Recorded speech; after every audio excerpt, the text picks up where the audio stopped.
قربانی کا ہے۔ ہر مالدار پر اللہ تعالیٰ نے قربانی رکھی ہے۔ مالدار کتنا؟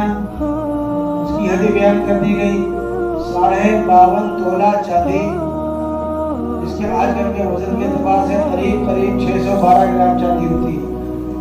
612 گرام کی چاندی کی قیمت معلوم کر لی جائے بازار میں، اتنی قیمت کا مال اگر موجود ہے کسی کے پاس، نقد روپیہ موجود ہے یا سونے چاندی کی بلا زیور موجود ہے یا دکان کا سامان موجود ہے، تو اس شخص کے اوپر قربانی واجب ہوگی۔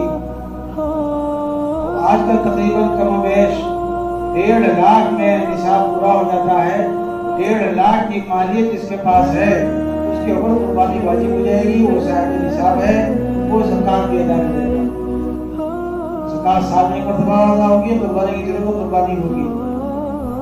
ابھی قربانی در حقیقت یہ ہماری اپنی انسان کی قربانی تھی، اللہ نے جانور کو بھیج کر کے اس کا بدلہ دے دیا، مگر حقیقت میں انسان ہی کی قربانی ہے۔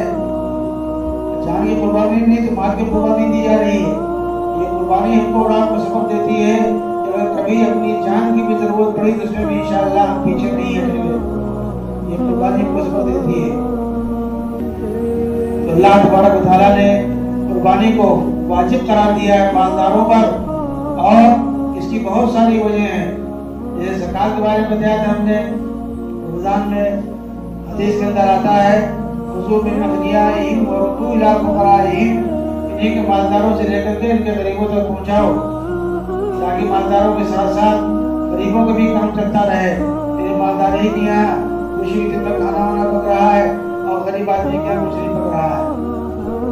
رمضان کا مہینہ آ گیا تو مالدار کو حکم دیا گیا قربانی کریں، قربانی کر کے غربا مساکین کے پاس، نادار غریبوں کے پاس بھی گوشت بھیجیں، تاکہ اگر قربانی کرنے والے کے گھر میں ہم بھی پک رہی ہے گوشت کی تو ہمارے پڑوسی غریب کے بھی یہاں بھی گوشت کی ہڈی پکنی چاہیے۔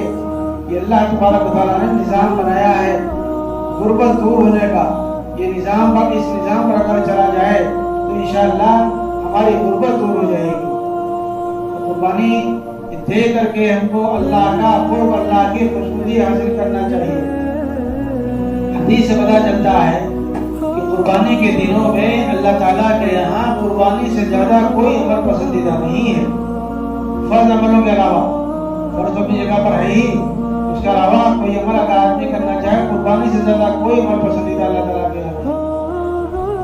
حضور صلی اللہ علیہ وسلم نے پوچھا صحابہ نے قال اضحی یا رسول اللہ، اللہ کے رسول صلی اللہ علیہ وسلم یہ قربانی ہے کیا چیز؟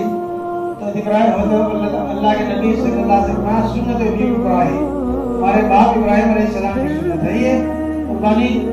صحابہ نے پوچھا ہمیں اس قربانی ملے گا کیا؟ تو حضور نے فرمایا جانور کے ہر بال کے بدلے میں ایک نیکی، جانور کے ہر بال کے بدلے میں ایک نیکی۔ کوئی شمار کر سکتا ہے؟ گر سکتا ہے بدلے کے جسم پر کتنے بال ہیں؟ کوئی نہیں شمار کر سکتا ہے، یعنی بے شمار نیکیاں ملیں گی، بے شمار نیکیاں ملیں گی۔ قربانی کا جانور جب ذبح کیا جاتا ہے تو زمین کا قطرہ جو زمین پر گرتا ہے اس سے پہلے ہی اللہ تبارک و تعالیٰ کے یہاں قربانی قبول ہو جاتی ہے۔ نے کہا ابھی بتایا تھا غربا مساکین ان کی بھی گوشت پکنا چاہیے، اس لیے ہمارے علماء نے فرمایا کہ قربانی کے 3 حصے کر لیے جائیں، گوشت کے 3 حصے کر لیے جائیں، ایک حصہ اپنے لیے، ایک حصہ اپنے دوست احباب رشتہ داروں کے لیے، اور ایک حصہ غریبوں مسکینوں کے لیے، تاکہ ان کی بھی گوشت کی ہڈی پکے۔ شریعت میں کتنا لحاظ کیا گیا، شریعت میں کتنا لحاظ کیا گیا، غریب آدمی کی غربت، نادار آدمی کی ناداری دور ہو جائے ایسا نظام بنایا گیا۔ تو اس نظام پر اگر چلیں گے دنیا کے اندر چین سکون پیدا ہوگا، دنیا کے اندر عافیت ملے گی۔ اس لیے ہم کو قربانی کے دنوں میں قربانی سے پیچھے نہیں ہٹنا چاہیے، 3 حصے جانور کی قربانی کا کرنا چاہیے۔ اللہ تعالیٰ نے یہ قربانی کرا کر کے ہم کو اور آپ کو سبب دیا ہے۔ در حقیقت قربانی یہ انسان کی ہی قربانی تھی۔ اللہ تعالیٰ نے ابراہیم علیہ السلام کو حکم دیا تھا بیٹے کو ذبح کرو، لیکن کسی مسئلے سے اللہ تبارک و تعالیٰ نے جان کی قربانی نہ لے کر کے جانور کی قربانی اسی کی جگہ پر کر دی۔ اور قربانی یہ ہم کو سبق دیتی ہے کہ ہمیں ہر حال میں اللہ کے حکم پر راضی رہنا چاہیے. اللہ اگر اولاد کا ذبح کرنے کا حکم دے دے ہمیں اس پر بھی راضی رہنا چاہیے. اللہ جانور کی قربانی کرنے کا حکم دے دے ہمیں اس پر بھی راضی رہنا چاہیے. اور اللہ کی پسندیدہ اللہ کی مرضی کے مطابق اس کو زندگی گزارنے کی کوشش کرنا چاہیے. اللہ کی مرضی کے مطابق اگر زندگی میں نہیں گزاریں گے تو پھر دنیا میں بھی ہمارے لیے ذلت و پریشانی ہوگی اور آخرت کی ذلت و پریشانی تو ہی تو کبھی وہ ختم ہونے والی نہیں. اس لیے بھائی جو حکم اللہ کی طرف سے آ جائے اس حکم کو پورا کرنے میں ہم پیچھے نہیں ہٹنا چاہیے. قربانی کے گوشت کے 3 حصے کیے گئے. قربانی کے دن 3 دن ہوتے ہیں، 10 ذی الحجہ، 11 ذی الحجہ، 12 ذی الحجہ. تیسرے دن مغرب سے پہلے تو قربانی کر سکتے ہیں.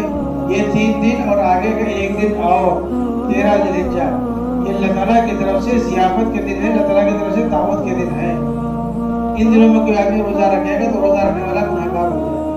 کیوں؟ اللہ نے تمہاری دعوت کی تھی تو اللہ کی دعوت سے رخ پھیر رہے ہو. اپنے رشتہ داروں کے یہاں دعوت میں نہ جائیں تو ان کا منہ پھر جاتا ہے، ناراضی ہوتی ہے. تو اللہ کی مہمانی ہے ان دنوں میں، تو ہم کو ان دنوں میں روزہ نہیں رکھنا چاہیے. ہمارا روزہ بہت بڑی عبادت ہے. ان دنوں میں بقرعید کے موقع پر 4 دن اور عید الفطر کا 1 دن، سال پورے 5 دن ان دنوں میں خود روزہ رکھنا ناجائز اور حرام ہے. اگر کوئی روزہ رکھے گا تو بجائے ثواب اس کو گناہ ملے گا.